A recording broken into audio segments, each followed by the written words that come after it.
¿Cómo están? Bienvenidas, bienvenidos al escenario del poder. Comienza Stock disponible por Vía X, conversaciones necesarias en este Chile que se escribe día a día. Pero bien lo sabes, para entender lo que viene hacia el futuro, primero hay que comprender el poder que está en nuestra historia.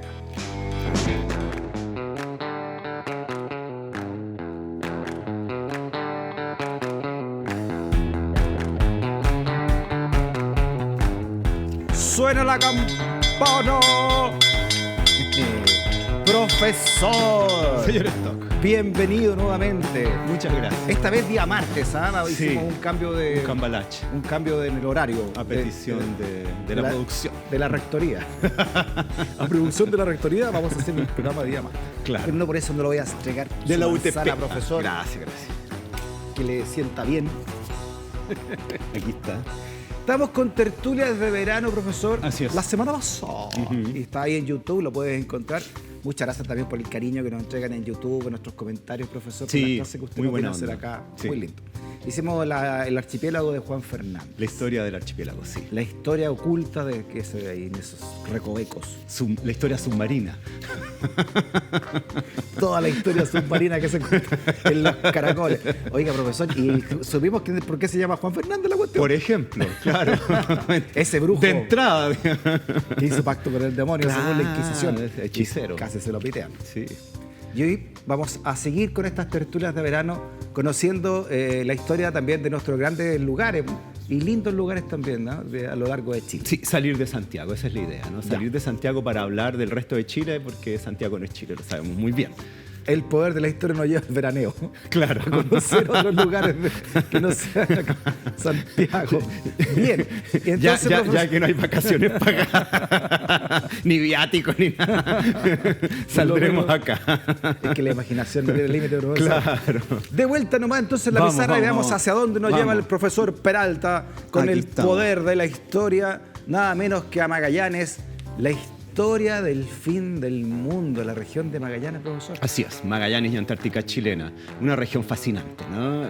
Una zona de Chile, y no de Chile, del mundo, que es muy especial, ¿no? Ya. Su ubicación geográfica, su lejanía, digamos, de los centros urbanos, su especial geografía, todos estos canales, islas y archipiélagos, su cercanía con la Antártida, todos esos elementos la convierten en una región muy única, ¿no? Entonces queremos hablar un poco de su historia. Y el fin del mundo, como muchos lo Sí, claro, señalan también, el como- fin del como mundo dice la pizarra. y el comienzo de la tierra incógnita, ¿no? Ah, muy claro, poblada de monstruos marinos, ¿no? Y toda clase de fenómenos.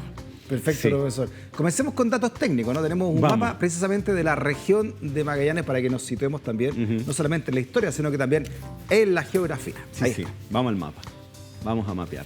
Ya, profesor, esta sería la región de Magallanes. Yo tengo un torpeo aquí en la clase, profesor. Ajá, ya. Se ubica entonces en el extremo austral del continente americano, en la parte sur de la Patagonia, como dicen ahí, la capital y centro urbano, por supuesto, Punta Arenas, que está Ajá. ahí al sur, ¿no? Un poquito más. Ahí donde Punta está Arenas, justo en el estrecho. digamos, la península de Brunswick, que es eso que, Perfecto. que cae, Ahí- digamos, ahí así, se- y cierra el estrecho un poco, ¿no? 43.471 islas, de las cuales 29.954 pertenecen a la región de Magallanes. O sea que en la región de Magallanes, profesor, es prácticamente el 70% de las islas que hay en Chile. Sácate una isla, claro, sí.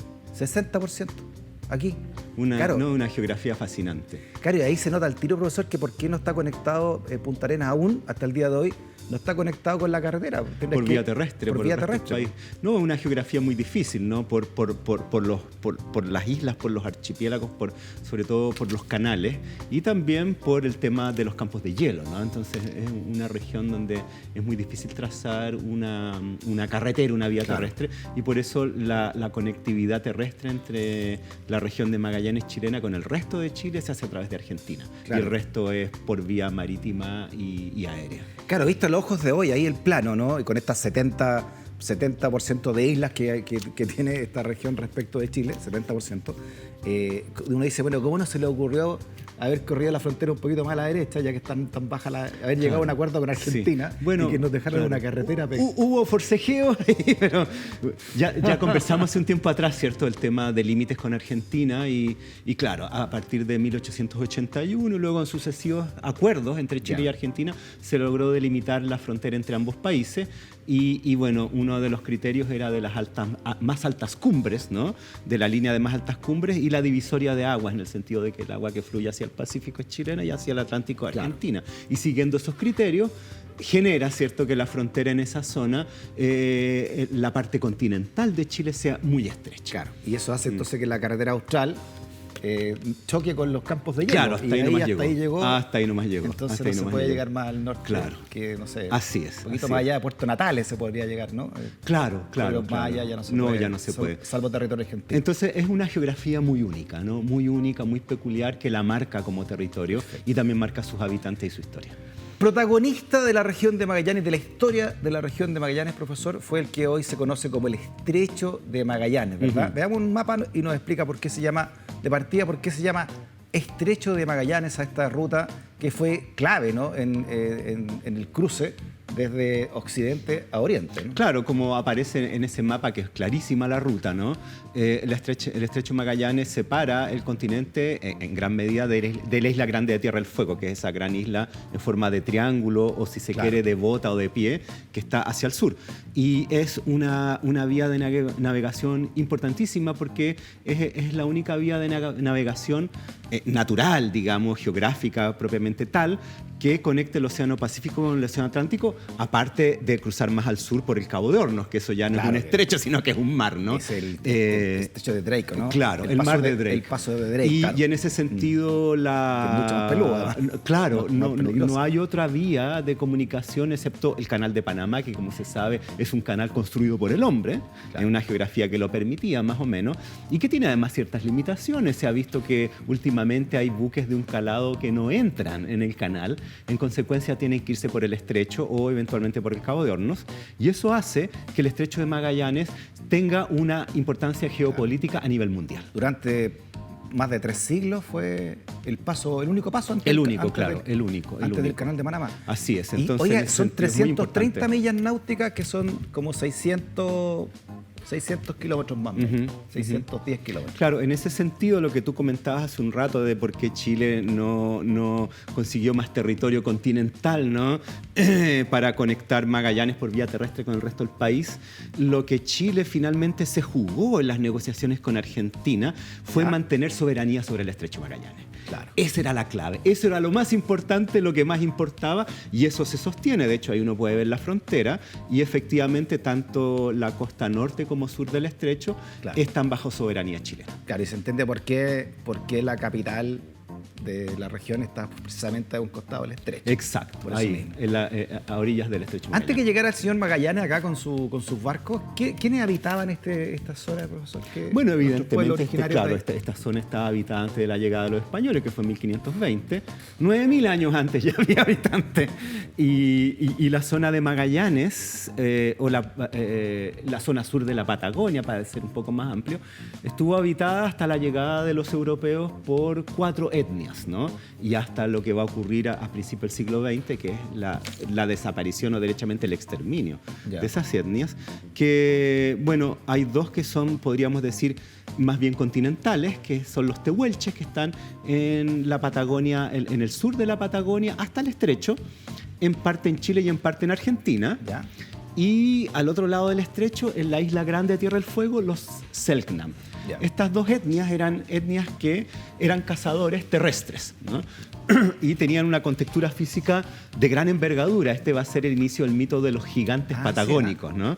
Y en ese sentido, tanto tehuelches como Selknam corresponden a etnias similares separadas por el estrecho Magallanes. Aquí estamos viendo imágenes de estas etnias, profesor, y bien Esos estos son los Selknam, Selknam, sí. bien desabrigados para Bueno, el clima.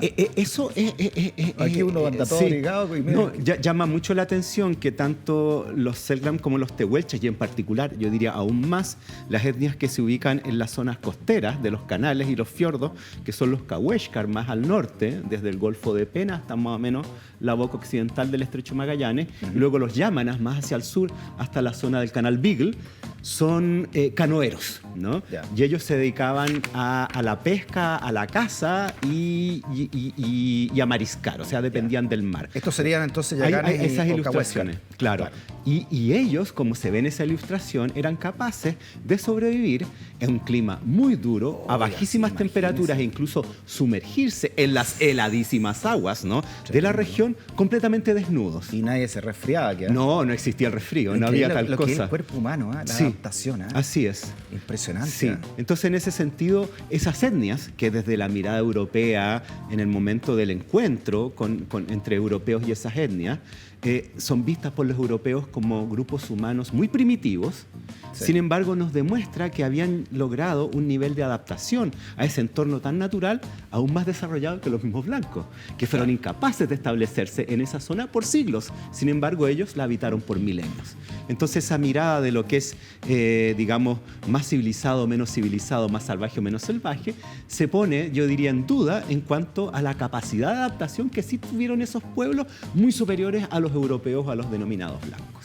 Claro, y esta costumbre de encender grandes fogatas se le denominó a los españoles, dijeron Tierra del Fuego, porque la veían desde los barcos las fogatas. Exacto. Cuando la expedición de Magallanes entra al estrecho en 1520, ¿no?, y lo descubre, ¿no?, ven dos cosas, ¿no?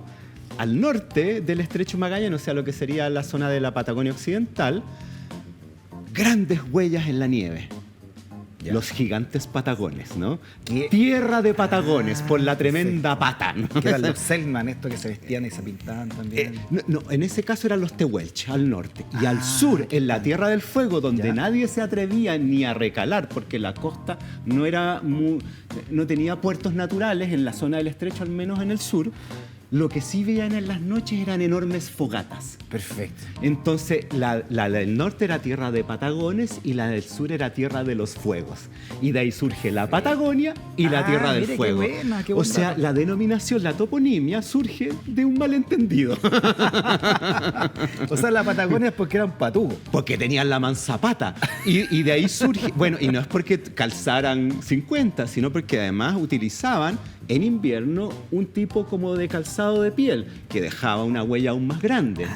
Pero como esta tierra era poco conocida, los europeos la llenaban con todas sus fantasías, ¿no? Era la terra incógnita. Entonces, ¿qué pasaba ahí? Había monstruos marinos, ¿no? Había serpientes marinas.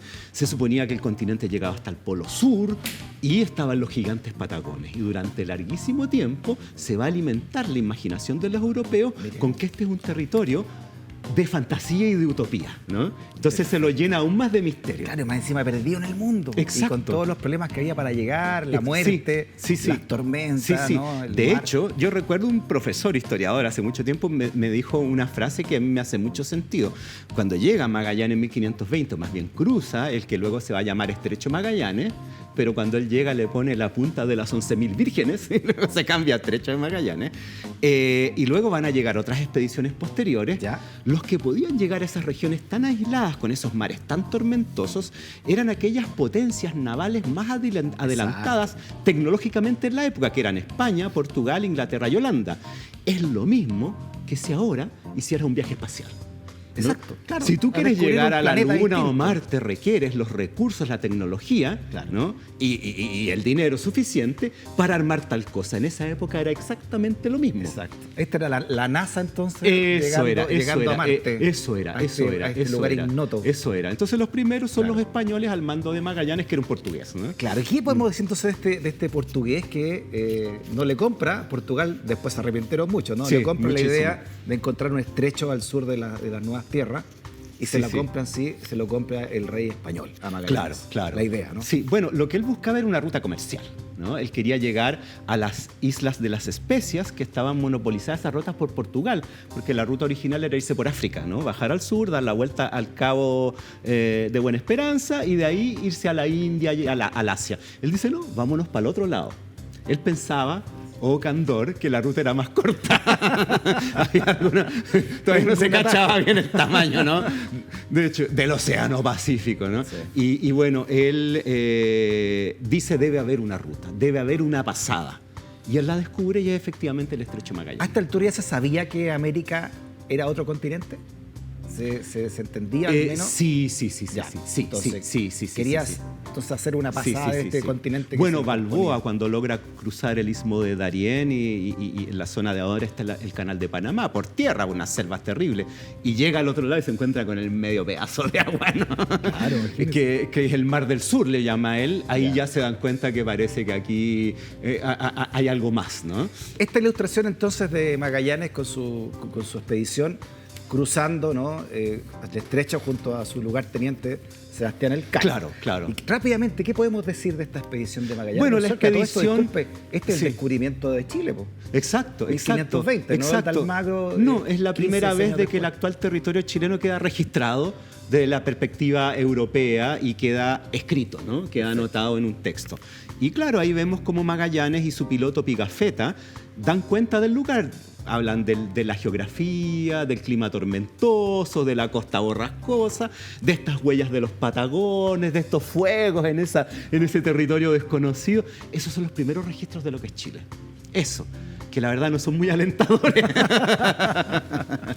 Y bueno, Magallanes no se detiene, no, en ningún caso va a colonizar ni nada, sino que él quiere llegar a estas islas de las especias. Entonces pasa rápidamente. Esta ilustración habla muy bien de lo que usted está señalando, la imaginería que se le ponía a este estrecho de Magallanes. Exacto, ¿no? Miren toda la fantasía que hay de Magallanes saliendo del estrecho de Magallanes. Claro, se le llamaba la Terra Incógnita o el Finisterra, ¿no? Y la Terra Incógnita estaba poblada de fantasías, ¿no? Ese maravilloso disco del Grupo Congreso, Terra Incógnita, viene un poco de esta historia, ¿no? Entonces, claro, lo que no se conoce se pobla con lo que uno cree que va a haber. Exacto. Y en ese sentido, Magallanes fue una tierra de mitos, fue la tierra de la utopía europea durante largo tiempo. Posteriormente se va a crear la idea o la fantasía de la ciudad de los Césares. En fin, una serie de fantasías e inventos de esta región, digamos, mítica, que es Magallanes. Sí. Veamos el primer mapa que se hizo sobre esta tierra incógnita. A ver cómo y está. Fantasiosa, miren. Ajá. Ah, mira, pues. 1520 se le atribuye a este mapa a ser el primero que se hizo, profesor. Ajá. Miren, el estrecho de Magallanes lo hicieron parejito. Está por allá arriba, ¿no? Claro. Llegar y pasar. Ellos no sabían que la isla grande de Tierra del Fuego, que es la que viene al sur, que es la que limita al sur el estrecho, era una isla. No sabían. Ah, claro. Creían que seguía hasta el polo sur, que era un continente que llegaba hasta el polo. Así que vamos a explorarlo. Los que cacharon después fueron los holandeses cuando descubren el Cabo de Hornos y se dan cuenta que la cosa así se termina, ¿no? Pero en esas alturas era terra incógnita. Oiga, profesor, en una plataforma que no sé cuál, no me acuerdo ya, hay una serie que se llama Shogun. Es muy buena serie, muy recomendable. Sí, yo la vi, buenísima, sí. No me acuerdo en qué plataforma está. Parece que está en Disney Creo Plus. que sí. Y Shogun está orientada, está básicamente basada en 1600. En toda la disputa Japón, que hay en Japón, etc. Sí. Y llegan unos marinos ingleses con unos portugueses, un piloto inglés, y se instalan ahí y pasan por el estrecho. Y ese estrecho decía que era el secreto mejor guardado de los españoles, y esa España lo tuvo ahí como bastante años. O sea, lo que España quería era vana ambición que el Océano Pacífico fuera su mar privado. Claro, por aquí no pasa nada. Por aquí no entra nadie. Era el Mare Nostrum romano, ellos querían que fuera el Océano Nostrum, ¿no? Y claro, eso era imposible, y para esos efectos lo que ellos pretendían era cerrar el estrecho Magallanes. Claro, ¿no? Porque había una pelea ahí católica versus protestante, ya. Sí, claro. ¿No? Y ahí está, profesor, recomendación de la casa, vean esta, Shogun. En FX, ahí aparece. Está, ¿no? Sí, yo la vi y me encantó, muy entretenida, muy buena, sí. Entonces lo podían usar los católicos, ¿no? Españoles, portugueses, que eran aliados, más o menos, Claro. frente a los ingleses y holandeses que eran protestantes. Los herejes protestantes. Y se odiaban. Así. A muerte y más allá. No, de hecho ocurre lo siguiente. Resulta que, bueno, después del descubrimiento del estrecho y que se sabe que existe, Ya. va a haber, por supuesto, la voluntad del rey de España de controlar esa ruta, porque es muy importante, ¿no? Es muy importante. Y va a haber una serie de intentos de ocupación de la zona, además de exploraciones. Va a haber un intento en el 1540 de Alonso de Camargo que va a fracasar. Y luego, en la década de 1570, fines de la década de 1570, llegan noticias acá a Chile, a Valparaíso, de que anda un pirata inglés merodeando las costas del No le Pacífico. puedo creer. Sir Francis Drake. Ah, y ahí está Drake. Y el Pinganilla Ya. cruzó por el estrecho, ¿no? Entonces el virrey del Perú dice, esto no se puede tolerar, y manda a un marino español a perseguir a Drake, que Ya. es don Pedro Sarmiento de Gamboa, gran personaje, un marino extraordinario. Entonces empieza una carrera Ya. de Sarmiento persiguiendo a Drake, ¿no? Por todo el Pacífico. Y en todos esos vericuetos, bueno, él no lo alcanza a atrapar a Drake, que sigue al norte y va a hacer sus aventuras por ahí, por Colombia, Panamá. Y Sarmiento se dirige al estrecho. Ya. Y entra en el estrecho, lo recorre, lo mapea y llega a la conclusión de que para poder controlar esta ruta, Este Drake, disculpe por eso. él es el Ah, Francis pillando Drake. a Drake Sarmiento. ¿Ah? No, sí, es una aventura extraordinaria. qué buena, Los dos más grandes navegantes del siglo XVI. Nada de cosas. Ah, sí, ah. No, sí, se respetaban mucho. Sí, toda una mire. historia. Buena. Bueno, y la cosa es que Sarmiento dice, no, para controlar el estrecho que hay que instalar un fuerte militar. Y no solo eso, también una colonia. Hay que poblar el estrecho. Sarmiento el primero que dice eso. Él dice eso y parte, ni siquiera se devuelve a Chile, sino que sigue derecho a España a convencer a Felipe II. Y lo convence. Ya. Y Felipe II dice, ya, hagamos una fortaleza y una colonia. Ya. Y organiza una flota gigantesca, más de 20 naves, 3.000 tripulantes, como 300 colonos bajo el mando de Sarmiento de Gamboa, que en la década de 1580 salen de España con rumbo al estrecho de Magallanes para armar esta colonia. Ay, directamente salen de España. Directa de España. No del virreinato del Perú. No, nada, de España, de España. Aquí está don Sarmiento de Gamboa, pues. O sea, Gran navegante. se le debe harto entonces a este caballero. ¿Ah? Muchísimo. Que No, Chile- que es Chile un no tenga personaje iglesia en extraordinario. México. Sarmiento de Gamboa, al igual que el piloto Juan Fernández, que son contemporáneos, ¿Ya? también fue procesado por la Inquisición. No, qué linda institución la Inquisición, profesor. Claro, ¿Cuánto sí. le debemos? No hacen navegaciones demasiado extraordinarias este brujo. también tío, todo esto es pensaron que raro. era También le metieron mano. Oye, Sí, se pasa. sí. Y lo soltaron, claro. Se pasa. Entonces, bueno, Sarmiento llega y este proyecto va a sufrir muchos contratiempos. Pero Va a ser disculpe, muy complejo. ya, estrecho de Magallanes, porque pasó Magallanes. Sí. El mar de Drake más al sur, entonces, porque lo usó Drake, ¿o no? Lo que pasa es que la expedición de Drake, que no tenía idea de que había ese paso, es arrastrada al sur por las tormentas. Entonces por ahí también Por viene eso ese no lo pilló este conocimiento. otro, po. Pero quienes Sí, lo la- van a empezar a usar de verdad y van a cachar la ruta bien van a ser los holandeses a partir del 1600 con el descubrimiento del Cabo de Hornos. Perfecto. Ese es mérito holandés, si los se quiere. holandeses. Entonces ahí el estrecho de Magallanes ya no es solo la única ruta. Ya. Y se sabe que en realidad el continente no llega al polo sur, sino que se acaba. Ahora era Ojo. más complejo para el Claro, sur. claro. Entonces esto es más Ya. complicado. Entonces, bueno, esta expedición de Sarmiento va a sufrir tantos contratiempos que finalmente, después de 3 años, hacia el 1583, se fundan 2 poblados en el estrecho de Magallanes. Uno que se llama Nombre de Jesús, a la entrada del estrecho, Ya. en la boca oriental, y otro que se llama Rey Don Felipe, más o menos cerca de donde ahora está Punta Arenas, ya en pleno estrecho de Magallanes, en la península de Brunswick.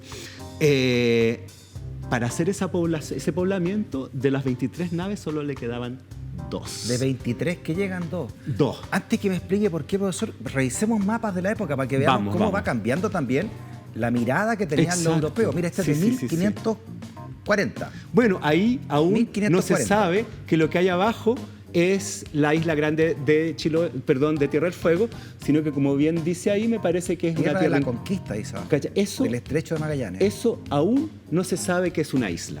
Por eso no tiene fin. Ah, ya, ¿Te fijas? 1540. Claro. 20 años después de la llegada de Magallanes. Eso probablemente- Adelantemos unos 20 años más. Esto es 1558 más o menos, Ajá. profesor.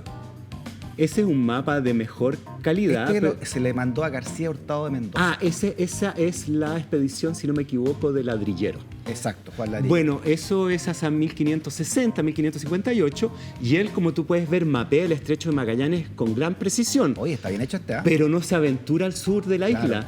Aún no se sabe que es una isla. Todavía no se sabe que está el paso de Drake aquí No, todavía. no tiene ni idea, no tiene ni idea. No se sabe, sigue siendo buena. terra incógnita. Ya, profesor, entonces llegan de los no sé cuántos barcos, llegan dos. Dos, y se funda esta colonia, ¿no? ¿Y qué pasó Estos dos con todos los pueblitos. demás que salieron? Fue una suerte terrible.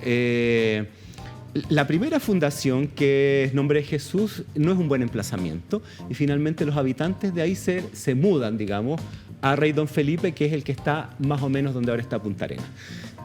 Sarmiento de Gamboa decide ir en busca de ayuda, porque había quedado con estos solo 2 barcos, otros 3 que quedaban desertas, los dejan abandonados, con pocas provisiones. Se van quedando en Brasil, No, en que van Argentina. soltando. Es como Aquí- esa película aquí hay mejor Los 400 golpes, Claro. que salen los niñitos a la escuela haciendo gimnasia por la calle y se van todos arrancando, y al final queda el profesor de educación física corriendo solo. Es un poco lo mismo, ¿no? Claro. Bueno, y van a sufrir una suerte terrible, porque Sarmiento de Gamboa va a viajar, va a intentar ir en busca de ayuda, y el clima lo va a sacar del estrecho y se va a ir a Brasil.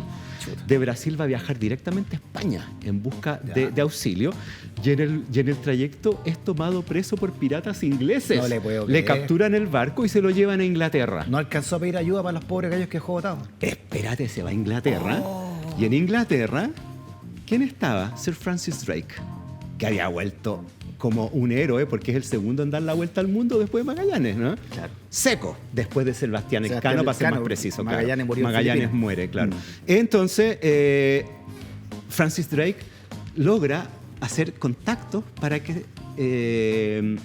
que lo reciben audiencia a Sarmiento, la reina Isabel de Inglaterra. Ah, mira. Doña Chabela, Isabel Ya. I. Y lo perdona, lo libera y le permite volver a España. Ah, mire. O sea, tenía un prestigio importante. Extraordinario, extraordinario, ¿no? Y bueno, él viaja a España y pasa por Francia, y en Francia lo toman preso los hugonotes, Oh. que son los franceses protestantes, Claro. que estaban en guerra con su majestad católica Felipe II, y cobran un rescate enorme. Y Felipe II no lo quiere pagar, ¿no? El No pago, quiere- no quiere- el pago del rey. El pago de España, ¿no? Y mientras tanto, los colonos muriendo de hambre. ¿Cuántos colonos llegaron más o menos acá? ¿Con cuánto Al empezó? final deben haber quedado unos 200, más o Ya. menos, hombres y mujeres. ¿Ah? Había mujeres también, Claro, en una porque colonia. Eran para hacer familia. Exacto. Cultivar la tierra, en fin. Y resulta que el clima, las enfermedades, el hambre, el ataque de indígenas y también el ajusticiamiento de algunos sujetos que... Unos contra otros, po. Exacto. Mire cómo se ilustra este momento, profesor. Terrible, terrible, terrible. Hay una historieta, ya aquí mostrando el carnet de nueva, ¿no? De Ya. Mampato, que se llama Puerto de Hambre, donde sí, cuentan toda esta tragedia.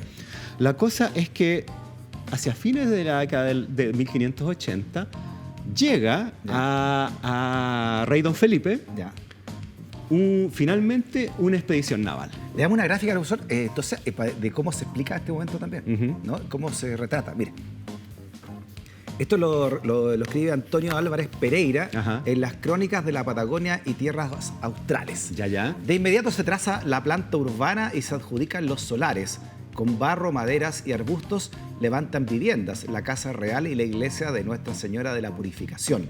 Pero sorpresivamente, 3 naves se pliegan al capitán Diego de la Ribera, amotinado contra Gamboa, se marchan a España y abandonan en Cabo Vírgenes a 338 desdichados, malamente vestidos y peor calzados, con provisiones insuficientes, sin abrigos ni frazadas. Entre ellos hay 13 mujeres y 10 niños, y quedan con un solo buque, el Santa María de Castro. Exacto, ese buque se supone que se había diseñado para dejarlos con los colonos para ¿Ya? que sirviera la navegación ahí mismo. Ah, para buscar ahí. Claro, mejores- entonces era un buque más pequeño, era una carabela, y es lo único que les queda. Y ese monolito estaba parado ahí donde se hizo este monumento. Mira, ya, Monumento ya. Nacional del Puerto de Hambre. Ah, ya.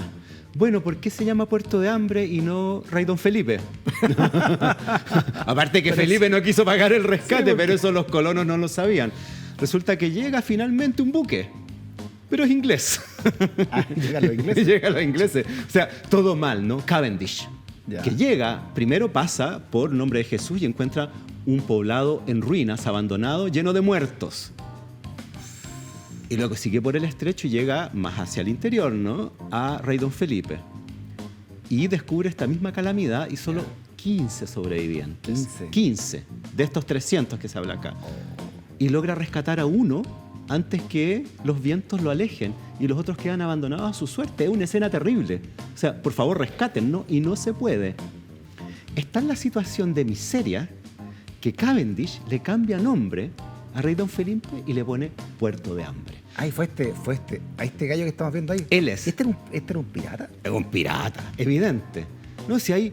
Todos los ingleses eran piratas. Que te rescate un pirata, imagínate, todo mal. Claro, que era lo que los españoles no querían. O sea, es la paradoja completa.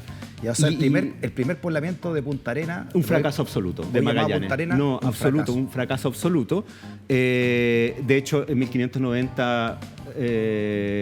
Sarmiento de Gamboa, que nunca va a poder regresar porque va a fallecer en 1590. Y esta idea de poblamiento de la región de Magallanes va a ser abandonada por siglos. ¿Por siglos? Por siglos. De hecho, el primer poblamiento... No me diga cuándo el primer poblamiento. Okay. Vamos a hacer una pausa. Vamos. Y fue tanto entonces todo el Puerto de Hambre que no... No, va a ser una tierra infamada. Oh, interesante historia de Magallanes, ¿ah?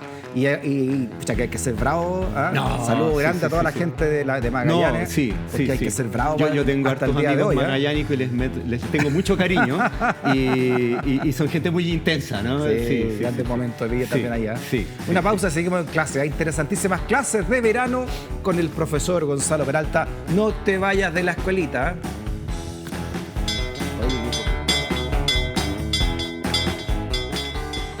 Suena la campana, vuelta a clase, niñas, niños. Sigamos con las clases de verano con el profesor Peralta. Profesor, ya quedamos muertos de hambre ahí en... Claro. 1687. 1587, ya. Sí.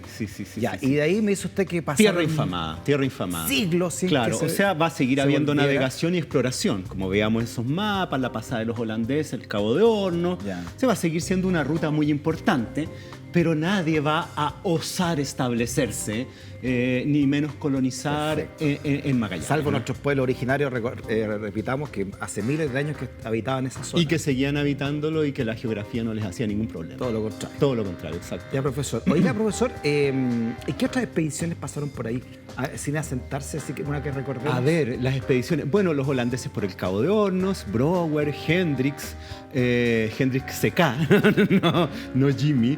¿Qué más?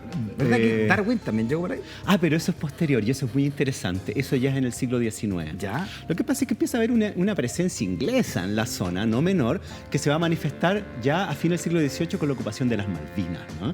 Que se instalan en la zona del Atlántico Sur, que es más o menos toda la gran región magallánica. El mismo barrio. Las Exacto, Malvinas, exacto. o Falkland para los ingleses. Sí, El mismo barrio en la Patagonia, ahí, ¿no? Sí, exacto. Entonces, resulta que los británicos empiezan a mandar expediciones científicas, pero también con una ambición política militar, ¿no? Claro, por supuesto. Van a mapear, van a sapear y ya, ¿qué hacemos? Y ahí hay una expedición que es fundamental, que es históricamente muy importante. El Imperio Español ya venía de capa caída. Absolutamente. Por más. algo le toman las Malvinas y no hacen nada, ¿no? Y hace rato que estaban muy decadentes. Entonces, hay unas expediciones a principios del siglo XIX que son fundamentales, que son las expediciones que se llevan a cabo en el buque Beagle. HMS Beagle. Otro canal His Beagle. Majesty Ship Beagle, claro. Beagle. Que este buque va a ser comandado por otro personaje que va a ser parte de la toponimia regional, que es el capitán Fitzroy, ¿no? Por eso el monte Fitzroy, que exacto. está al norte de la región de Magallanes. Así es. Mira, ahí está el Beagle. Beagle. Mira qué lindo. Bueno, la cosa es que este capitán Fitzroy va a participar en 2 expediciones a la región. Una primera en la década de 1820, en la cual van a recorrer toda la zona de Magallanes ¿Y qué pasa por el canal del Beagle? Sí. No, de hecho, de ahí el nombre del canal, ¿no? Claro. Ahí está Fitzroy, profesor. Bueno, y estando Fitzroy en su expedición con el Beagle, en el Beagle, tiene un encuentro con aborígenes australes, Kaweshkar y Yámanas, ¿no? Van a subir a bordo a un grupo de 3 Kaweshkar y un muchacho Yamana. Y este muchacho Yamana va a subir a bordo del Beagle por una situación absurda, ¿no? Resulta que tienen contacto estos británicos con un grupo de Yamanas que se acercan a comerciar, ¿no? A intercambiar pieles por objetos, qué sé yo. Y a los Yamanas les llama mucho la atención los botones de los uniformes de los marinos, que son dorados brillantes, ¿no? Claro. Les gustan mucho. Entonces Fitzroy le regala un botón a uno de estos Yamanas y él a cambio le regala un muchacho, un joven, un adolescente como de 15 años. Una vida humana por un botón. Así es, por un botón de nácar. De hecho, de ahí va a venir también el documental de Patricio Guzmán, Botón de nácar, pero eso ya es otra historia. Mire. Y lo cambian por un botón. Se lo suben a bordo y, bueno, pongámosle nombre, pues, porque el nombre Yaman era impronunciable para ellos, y le ponen Jemmy Button, o sea, Jaimito Botón. Jemmy Button. Jemmy Button. Este es Jemmy Button. Estos son los fueguinos, como le llamaban ellos, que son llevados luego a bordo del Beagle, porque a Fitzroy no se le ocurre mejor idea, él era muy cristiano, que llevárselos a Inglaterra, convertirlos al cristianismo, civilizarlos y luego traerlos de regreso a la región para que ellos a su vez civilicen a sus hermanos.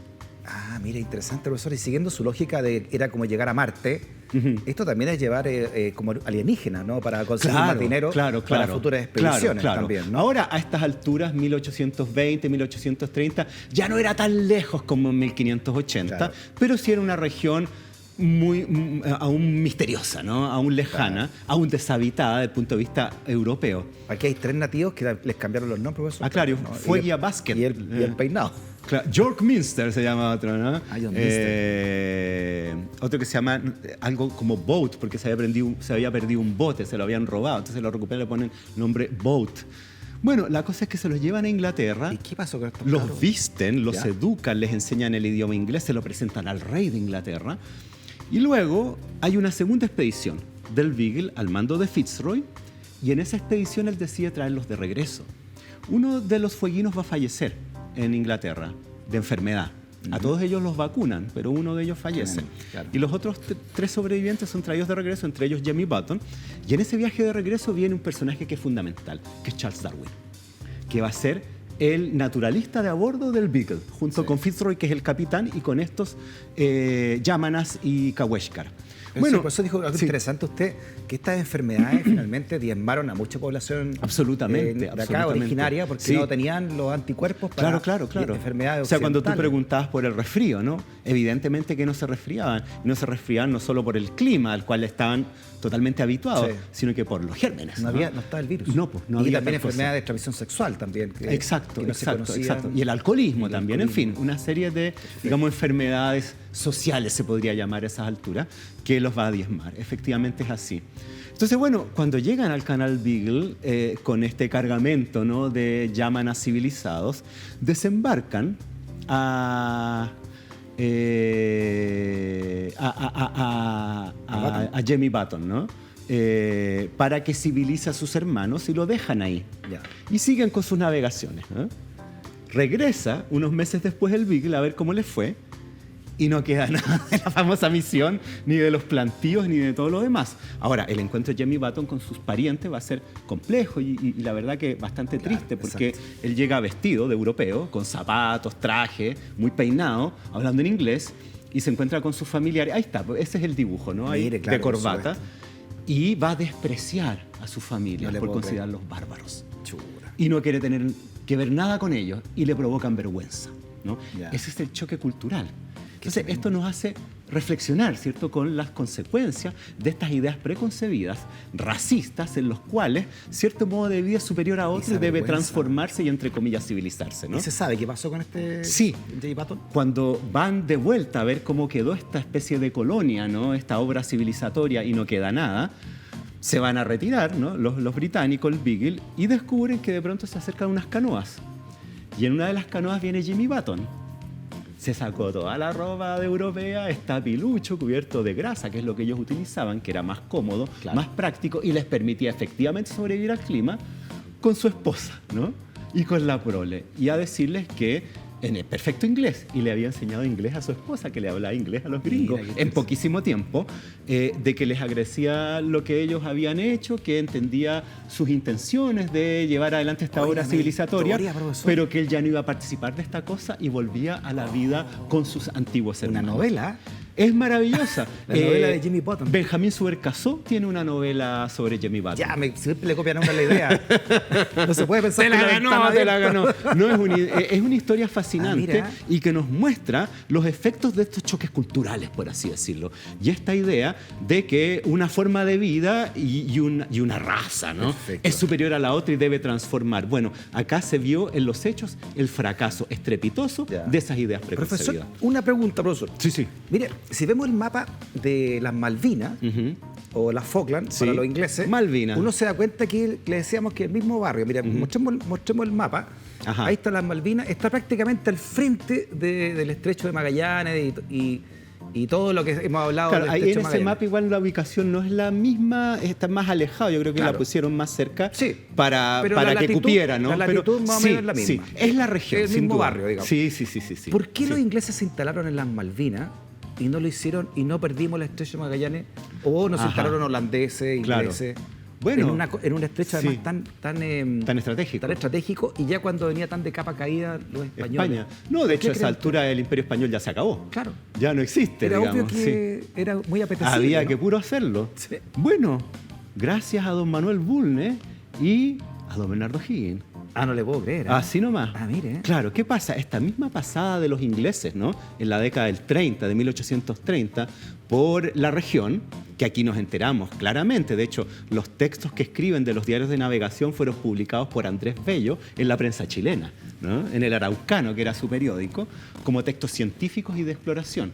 Ojo, Darwin en este viaje, como se sabe, va a concebir su teoría de la evolución humana. O sea, es un viaje extraordinario. Que cambió todo, ¿eh? Es importantísimo en la historia de la ciencia universal. Ahí está don Darwin. Ahí está don Charles. Y además, yo creo que el gran manifiesto para los ateos y agnósticos del planeta, ¿no? Claro. La teoría de la evolución de Darwin. De hecho, Darwin tenía muchas discusiones con el capitán Fitzroy porque el capitán Fitzroy era muy cristiano. Yeah. Entonces, todas estas ideas que él le decía que no, mire, estas especies se han ido evolucionando, aquí están los restos, se han ido adaptando, esto se mueve. Y Fitzroy lo mira así como... Se burlaba de él. Claro, hay un documental, en profesor, que no me acuerdo dónde lo vi, que habla de esta expedición, ¿no? Y está Darwin con Fitzroy. Y suben a un monte, no sé si el monte Fitzroy, pero suben a un monte cordillerano y encuentran fósiles de animales submarinos en un monte de los Andes. Y le pregunta a Fitzroy, ¿cuál es su teoría? Y Darwin dice, bueno, esto lo demuestra que la Tierra está cambiando, ¿no? Claro. Y que esto era submarino. Que esto estuvo sumergido y las tierras van subiendo y la cordillera va subiendo. Y Fitzroy lo mira y le dice, entonces apurémonos en bajar, si no nos vamos a quedar aquí para siempre. Se burlaba. Claro. Bueno, Darwin fue objeto de mucha burla en su momento. Lo dibujaban como un mono, porque ya descendían de los monos. En fin. Nos quedan 5 minutos. Bueno, ¿qué hacemos aquí? ¿Qué hace Bulnes? Bulnes decide que hay que ocupar el estrecho Magallanes en vista de estas arremetidas imperialistas europeas, ¿no? En consecuencia, el año 1843 le encarga al intendente gobernador de Chiloé, el señor Espiñeira, que organice una expedición de colonización y de ocupación.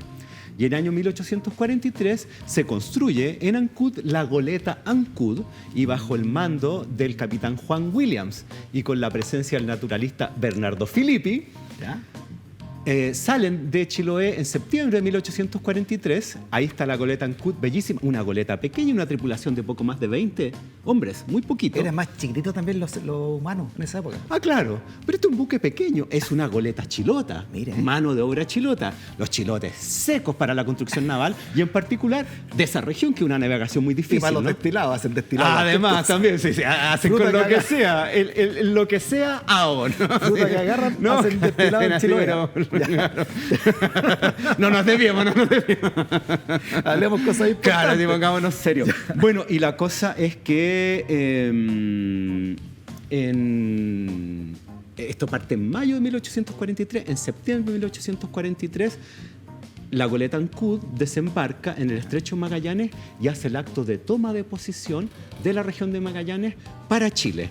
Y cuando están haciendo el acto de toma de posición, aparece una goleta francesa que andaba con las mismas intenciones. O sea, fue franceses así. también. En este caso, no, estaban todos interesados. Sí, pues, claro. Todos interesados. Entonces se hace el acta de toma de posesión y un mes después se funda el Fuerte Bulnes. O sea, llegó justo el Fuerte Bulnes. Justito. Y Juan Williams se le pone Fuerte Bulnes en homenaje a Bulnes, que fue el impulsor de la toma de posesión y colonización de Magallanes. Mira, Bulnes, fuimos la Universidad de Chile y la toma... Extraordinario. Veamos un mapa donde está ubicado precisamente el Fuerte Bulnes, profesor. Veamos. Ahí está. Claro, más al sur. Esa es la península de Brunswick, ¿no? Ya. El estrecho viene de arriba, ¿no? Gira y sale hacia el otro lado. Entonces, claro, Fuerte Bulnes está más al sur, que es más o menos donde estuvo ubicado en su momento Rey Don Felipe, o sea, Puerto de Hambre. El Puerto de Hambre. Más o menos por eso cerca que de ahí. algunos creen que Fuerte Bulnes lo pusieron igual que el Puerto de Hambre. No, fue No igual. Lo que pasa es que era una región que tenía buen acceso a agua y a leña. Ya. Y también más o menos abrigada para recalar. Y usted dice, profesor, que sí. este Fuerte Bulnes, entonces, la primera instalación humana de conquista desde Puerto de Hambre. Exacto. O sea, pasaron 1500, 1680, 1700, como 250 años. Casi 3 siglos, claro. Nadie se atrevía. Esos traumas. No, claro, no, terrible. Ahora, durante la primera etapa, el Fuerte Bulnes malvive, ¿no? Entonces uno de los gobernadores de la región de Magallanes decide mudar el Fuerte Bulnes más al norte y fundar Punta Arenas en 1848. Y ahí viene otra historia, profesor. Y ahí viene el surgimiento, mire. efectivamente, de la región magallánica con poblamiento chileno, que es la fundación de Punta Arenas el 18 de diciembre de 1848. Grande Manuel Bulnes, ¿eh? Sí. Un gran conservador, Sí. Un gran mandatario conservador del país. Extraordinario. Como tú decías, la Universidad de Chile, la Escuela Normal de Preceptores, la Escuela de Artes y Oficios. Extraordinaria presidencia la de Bulnes. O sea, le debemos entonces que Punta Arenas sea chileno. Sí, y no sea el estrecho. Francés, italiano, inglés. Estaríamos no sé, quizás en holandés. una brega como la que han tenido los argentinos con las Malvinas, ¿no? Estaríamos Con los igual que ingleses. argentinos. Claro. Ya, profesor, un par de libros antes que se acabe la clase. Hoy estuvo entretenida la clase, Está profesor. entretenida. Se me pasó volando. Llegamos hasta la fundación. Sí. Todo lo que queda por delante. Claro. ¿Qué hacemos? ¿Lo dejamos acá o seguimos en la otra? Ahí hablamos con el ahí rector. vemos, pues, ahí hablemos con cachemos. el director del colegio. Ya. Muy bien, hablemos con la jefa de UTP. Con la jefa de UTP. Que es la que decide en Y realidad. hasta aquí al menos qué libro nos A ver, recomienda. libros. Bueno, Mateo Martinich es el gran historiador de Magallanes. Él es un magallánico, un puntarenense, descendiente de croatas, como muchos magallánicos. Y él tiene la historia del Estrecho Magallanes y tiene una historia de la región de Magallanes en varios tomos. Él tiene una obra muy amplia de la zona. Mateo Martinich, muy recomendable. Es el gran historiador magallánico, sin duda. Él es. Uno más.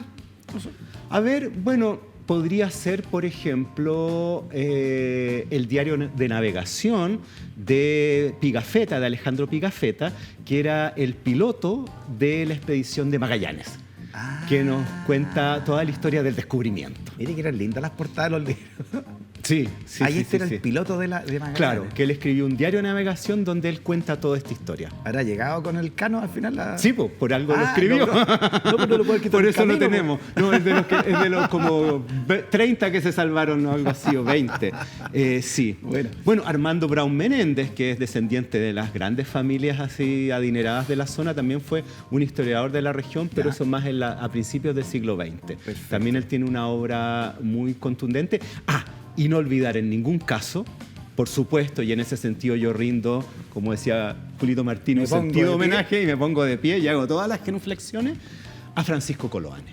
Gran escritor chileno que desde la literatura, no del trabajo historiográfico, de Chilote, nos va a contar la historia de Magallanes y sobre todo de su gente, ¿no? Sí. Y también recordemos a Patricio Mans. Patricio Mans, El corazón a contraluz, que es la historia de Julio Popper, ¿no? Que es el gran asesino de Selknam, eso ya a fines del siglo XIX. Yo creo que merece Magallanes una segunda parte. Yo creo que además también. No ha hablado de Cambiazo, profesor. Por ejemplo, claro, no me ha hablado de Cambiazo. Sí. Y ahí está don Pancho Coloane, también le rendimos un tributo, ¿no? Sí, Saludos a su familia. Gran autor, yo soy Qué fan de Coloane. Clase, profesor. Suena la campón. Ahí está. Buena la historia, mire, No, es muy fascinante, es historia una tiene, región extraordinaria y en ese sentido yo quiero mandar un saludo a todos mis amigos magallánicos, Sí. a los que le tengo mucho cariño y que son gente muy entretenida. Es Así muy que, bueno. sí. Yo fui 4 años a las jornadas magallánicas con Televisión Nacional, Pita Color, todo el qué equipo de ella. entretenido, qué envidia. Y qué bien lo pasé. Sí, Qué de hecho mucho cariño. yo hago un llamado acá a los magallánicos de que nos inviten a Magallanes porque vamos Es más, felices. podemos llevar la historia de Magallanes. a Claro, pasar un rato. vamos, Si nos pero invitan vamos a Magallanes. corriendo. Hay que hablar con el alcalde y no sé qué. Eso, no, yo tampoco, no tengo idea. Un croata debe ser O probablemente. con los viajes que están los dos ahí de los Ajá. parlamentarios. De veras, pues claro, Ya, los profesor, representantes parlamentarios. Buena Claro. clase, profesor, interesante. Ajá. Clases de verano. Eso es, claro, estamos con las escuelas de verano. Sí, así Gracias, que... profesora. No, gracias a ti, Hasta la Freddy. próxima. Nos vemos. Que estés muy bien. Tú también.